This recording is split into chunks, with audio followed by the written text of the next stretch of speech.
Você sabe, eu sei, todo mundo sabe que ele nega, e não é pouco, com bastante regularidade. Se você acabou de chegar nesse canal, meu nome é Jana Viscardi, sou eu mesma, dona e proprietária desse modestíssimo espaço. Sejam todos muito bem-vindos. Você pode me encontrar nas diferentes redes sociais, pode patrocinar a produção de conteúdo desse canal lá no padrim.com.br/Jana Viscardi ou aqui mesmo, participando como membro do YouTube. E você pode, como sempre, compartilhar esse conhecimento com outras pessoas, que é o que ajuda também esse canal a continuar crescendo. Se você é uma pessoa que acompanha o canal, já deve ter observado que eu faço uma série de vídeos discutindo características dos discursos de Bolsonaro. É um interesse pessoal e também um interesse de pesquisa, e eu costumo trazer isso aqui para o canal. Se você acabou de chegar, os links ficam aqui passeando pela tela para que você conheça esse meu trabalho, esse conjunto de vídeos que eu venho fazendo sobre essa temática. E eu achei importante trazer nesse fechamento de ano esse vídeo para a gente comentar justamente uma estratégia de Jair Bolsonaro, que não é só dele, mas a qual ele usa com certa regularidade, que é a negação. Bolsonaro nega bastante, nega muito. E como é que isso acontece? Bom, no começo da pandemia ele disse que a Covid-19 era só uma gripezinha. Depois da facada não vai ser uma gripezinha que vai me derrubar não, tá ok? Uma gripezinha que vai me derrubar não, tá ok? Depois, meses depois, agora já no final do ano, ele disse que não, ele negou, disse que ele não tinha dito. Falei lá atrás, no meu caso eu falei, né, pelo meu passado de atleta, eu não generalizei. Se pegasse o Covid, não sentiria quase nada. É o que eu falei. É curioso a gente pensar nesse processo de negação quando você tem dados. Mas, na verdade, embora curioso, observe que isso é um método, isso é uma estratégia, isso é algo que é recorrente. E lendo um livro que eu acho muito interessante, da Ruth Wodak, que se chama Politik mit der Angst, em que essa autora vai analisar o discurso de políticos da extrema-direita da Europa, de diferentes países europeus, ela vai mostrar justamente as dinâmicas que estão envolvidas na produção desses discursos. E aí, se eu comecei o vídeo falando e mostrando, dando exemplos dessas negativas de Jair Bolsonaro, é justamente para a gente olhar essas negativas como esse processo, como essa estratégia mesma, que já foi discutida em outros livros, em artigos por aí, e eu trago aqui para você, caso você não conheça essa temática. E aqui tem uma coisa interessante, porque talvez você já tenha percebido isso, inclusive porque tem pessoas, se você, por exemplo, acompanha Twitter, redes sociais, as pessoas também vão falando sobre justamente o quão grave é observar ele negando coisas que não dá para negar porque foram ditas, estão comprovadas, enfim. Como é que funciona essa negativa, então? O percurso dessa negativa? Em primeiro lugar, você tem essa figura, esse político de extrema direita, e aqui nesse caso eu tô falando de Jair Bolsonaro, que vai lá e diz uma coisa muito grave. Um exemplo clássico é justamente no começo de uma pandemia séria, você ter o presidente do Brasil, que é a figura de quem se espera um olhar atento para o que está acontecendo, para estabelecer diretrizes objetivas que orientam estados, municípios e cidadãos. O que ele vai dizer é que é uma gripezinha. Ele vai chamar o Covid-19 de gripezinha. E não foi só uma vez. Então, isso é uma coisa grave de se dizer. Quando você diz isso, em sendo um político importante, o presidente de um país, o que você tem é a repercussão disso, seja por cidadãos que se incomodam e vão falar sobre isso nas redes sociais, seja pelas mídias que vão reverberar essa fala. Então vão lá dizer, Jair Bolsonaro disse que Covid-19 é uma gripezinha. Isso gera, portanto, esse burburinho todo, essas notícias em torno dessa questão. Pode ser que seja rápido, pode ser que demore, mas o que costuma acontecer é que diante desse burburinho, essa figura vai negar aquilo.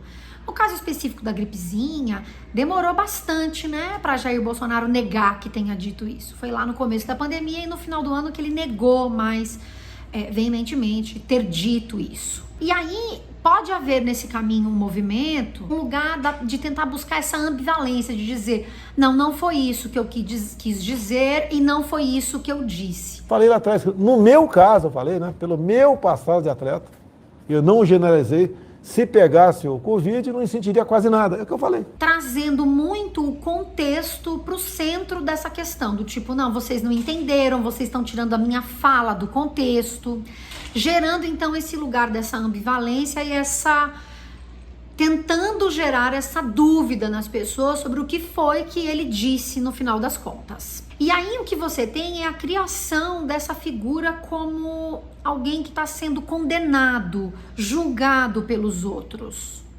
Então essa figura se coloca no lugar de vítima, porque vai dizer que está sendo atacado pela imprensa, por políticos que pensam diferente dele, simplesmente por ele ser quem é, por dizer o que pensa e porque as pessoas estão interpretando de maneira equivocada o que foi que ele disse.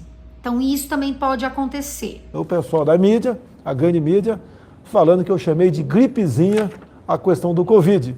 Não existe um vídeo ou um áudio meu falando dessa forma. Nesse sentido, essa figura vai dramatizar essa situação e tirar a responsabilidade de si mesmo, redirecionando também a conversa.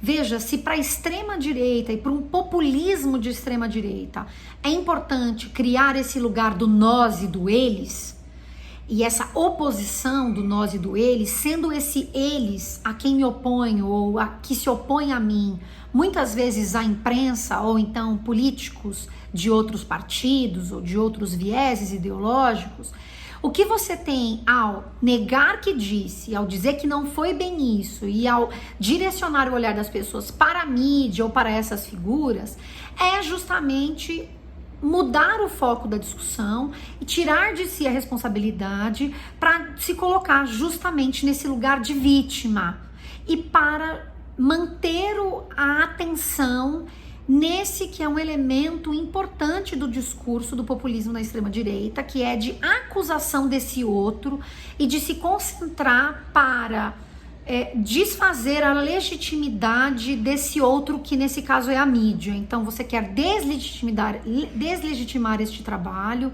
é um lugar de dizer que o outro não tem importância, não deveria estar produzindo o que está produzindo. Então você mina a confiança nesse meio de diferentes formas. E aqui nesse caso, em que na verdade você está falando de uma outra coisa, você inevitavelmente vai colocar a mídia no meio para operar de novo no lugar desse discurso que diz que o outro não deveria ter a nossa confiança. Então ele não sabe o que está dizendo, a mídia não sabe o que está dizendo. E aí no meio desse processo, essa figura pode fazer um quase pedido de desculpa, mas é um pedido de desculpa meio torto, que na verdade se volta para atacar essa outra instituição, então para dizer que não foi entendido pelo outro, e aí então o problema está no outro e não em si mesmo, então é por isso que é quase um pedido de desculpa.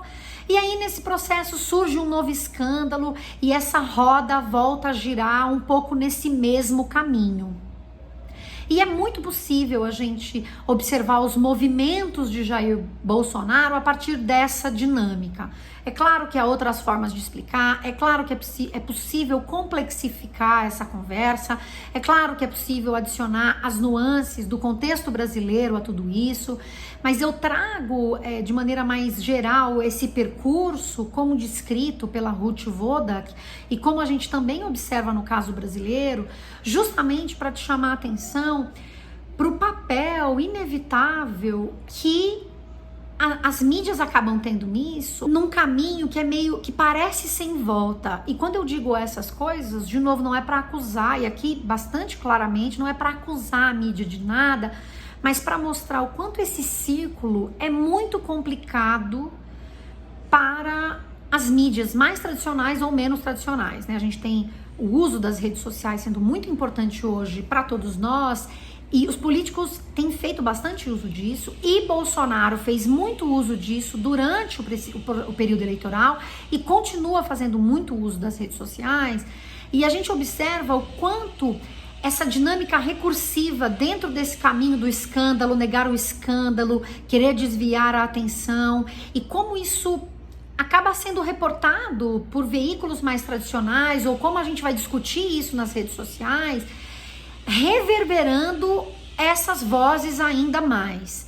E quando eu digo isso, não é para dizer que a gente não deve comentar mais nada do que diz Jair Bolsonaro, porque ele é o presidente desse país, então inevitavelmente a gente vai se falar sobre aquilo que ele diz. A questão é pensar como é que se faz isso. Então hoje, por exemplo, existe uma crítica ao jornalismo declaratório, que é, por exemplo, Bolsonaro diz Covid é uma gripezinha e só tem lá a manchete dizendo Bolsonaro disse que Covid é uma gripezinha, que no final está só reverberando o que ele disse.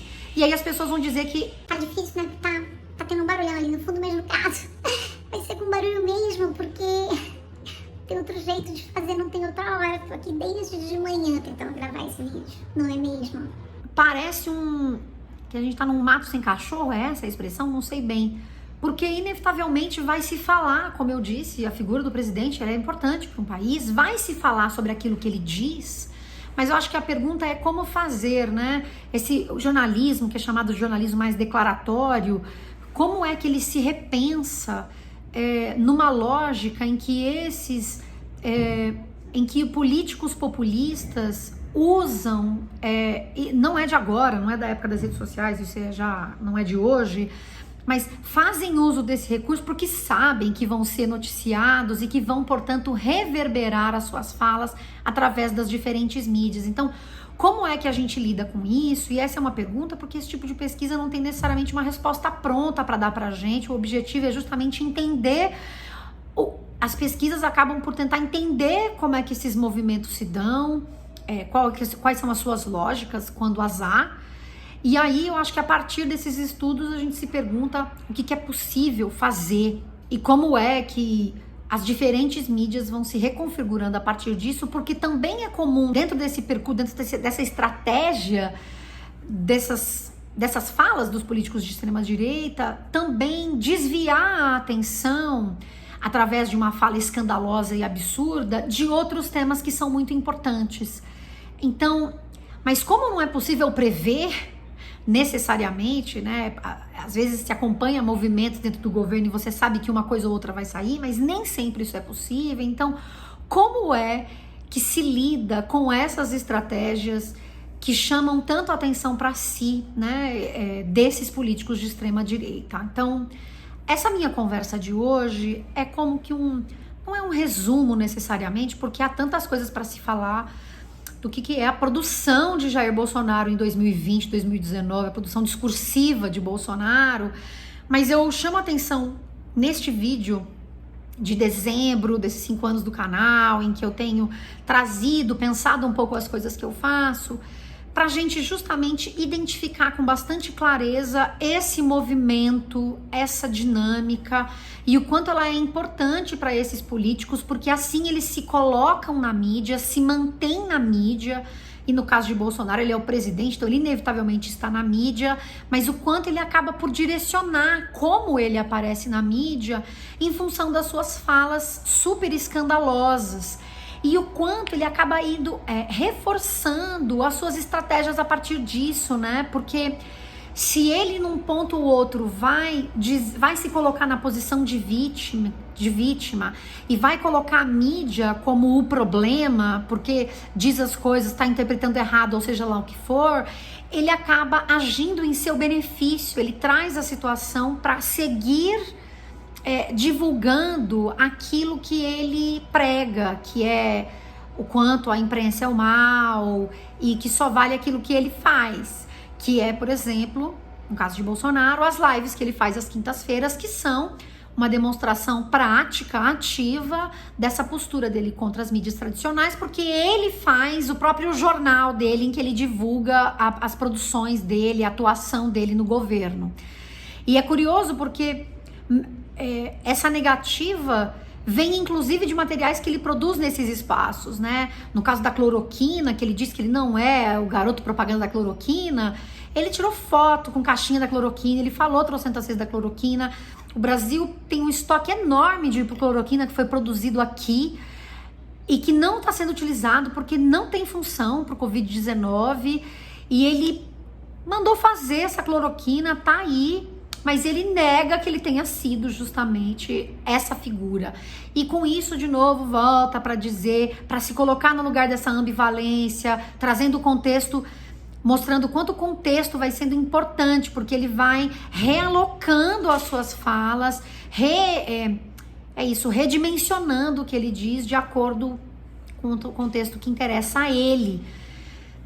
É um pouco isso, eu acho que essa é uma forma de pensar Bolsonaro em 2020 e é um pouco que eu queria trazer para vocês hoje. Recomendo a leitura desse livro, eu mostrei para vocês a versão dele em alemão, mas ele também tem em inglês, eu acho que não tem em português ainda, mas a autora, uma autora da análise crítica do discurso, Ruth Wodak, que faz um trabalho bastante extenso de análise do discurso de políticos de extrema-direita na Europa, e esse livro traz referências de autores do mundo todo, não só da Europa, e é por isso também que eu acho o livro bem interessante. Então, um beijo para vocês, compartilhem esse conteúdo por aí, patrocinem a produção de conteúdo desse canal para que ele continue existindo. Um beijo para todo mundo que está aí do outro lado e vamos juntos pensar, né? Porque não tem resposta simples ou óbvia. O que fazer com essa estratégia dessas figuras grotescas que conseguem se manter na mídia, trazendo essas falas escandalosas e absurdas o tempo todo, que a gente nem consegue refletir direito, já tem outra no meio do caminho. Um beijo para todo mundo e tchau, tchau.